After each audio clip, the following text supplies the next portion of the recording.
savait que Stéphane Collaro avait préféré le soleil des Antilles à la grisaille parisienne, et qu'il était parti s'installer à Saint-Martin il y a plusieurs années.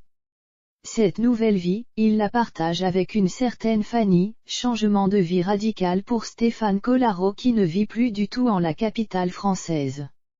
C'est à Saint-Martin, aux Antilles, que le célèbre présentateur se la coule douce, tout en continuant à travailler, avec parcimonie. Et heureusement, ce quotidien flambant neuf se déroule sous l'œil attentif de Stéphanie, qui préfère qu'on l'appelle Fanny, sa nouvelle épouse de 28 ans sa cadette. Je suis dans une maison qui n'est pas désagréable, avec une compagne qui ne l'est pas moins, plaisante-t-il dans les colonnes du magazine Gala.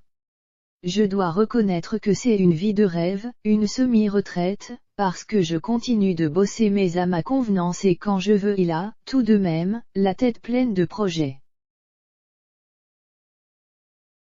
À force de suer à grosses gouttes, Stéphane Collaro espère bien lancer une comédie sur laquelle il bûche depuis 3 ou 4 ans avec sa fille Julia et sa compagne. Il compte également relancer l'émission Le Bébête Show.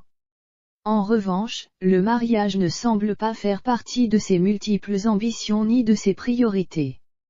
Je l'ai déjà fait 3 fois, on va peut-être se calmer un peu, assure l'animateur.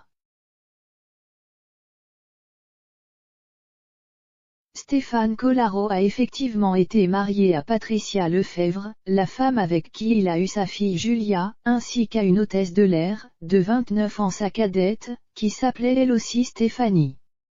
Ces 3 mariages ne se sont pas tout totalement terminés en eau de boudin puisqu'il loge dans l'appartement de sa première épouse, situé en plein cœur du quartier latin de Paris, dès qu'il rentre en France. Quant à Fanny, la nouvelle élue de son cœur, il l'a rencontrée il y a 3 ans, justement à Saint-Martin. Elle y vivait un moment, rappelle-t-il. Elle ne voulait plus y revenir, mais elle m'a suivi. Ne dit-on pas que l'amour donne des ailes ?